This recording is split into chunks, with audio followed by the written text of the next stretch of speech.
بسم اللہ الرحمن الرحیم۔ السلام علیکم دوستو، کروڑوچ عثمان سیزن 2 میں تارگون خاتون کا کردار مزید دلچسپ ہوتا نظر آ رہا ہے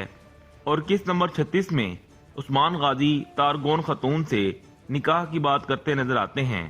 اسی قسط میں تارگون خاتون عثمان غازی پر حملہ کرتی ہیں اور یہ کہتی نظر آتی ہیں کہ میں ہی وہ خاتون ہوں جسے عثمان غازی کو قتل کرنے والی عورت کے طور پر یاد رکھا جائے گا۔ اس حوالے سے اگر دیکھا جائے تو تاریخ میں ہمیں عثمان غازی کی 2 شادیوں کا ذکر ملتا ہے، جس میں سے عثمان غازی کی ایک بیوی بالا خاتون تھیں جنہیں آپ سب جانتے ہیں، جبکہ دوسری خاتون جس کا تاریخ میں ذکر ہے اور انہیں دوسرے عثمانی سلطان اور خان غازی کی والدہ تسلیم کیا جاتا ہے،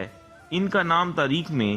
مالہن خاتون درج ہے۔ اور اگر ہم تارگون خاتون کی اس سیریز میں انٹری دیکھیں تو وہ اپنے والد کو قید سے نکالنے کے لیے آیا نکولا سے اتحاد کرتی نظر آتی ہیں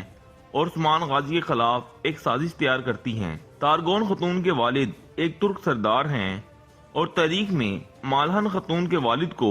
ایک ترک سردار کے طور پر بیان کیا گیا ہے۔ اس حوالے سے ہو سکتا ہے کہ تارگون خاتون ہی دراصل مالہن خاتون ہوں۔ اب محمد بزداق اس کردار کو کیا رنگ دیتے ہیں یہ تو آنے والی اقساط میں ہی ظاہر ہوگا، اور اگر محمد بزداق نے تارگون خاتون کا ہی نکاح عثمان غازی سے کروایا تو یہ ویسی ہی تاریخی غلطی ہوگی جیسے ارطغرل غازی میں ارطغرل کی دوسری شادی البگائے خاتون سے کروائی گئی تھی۔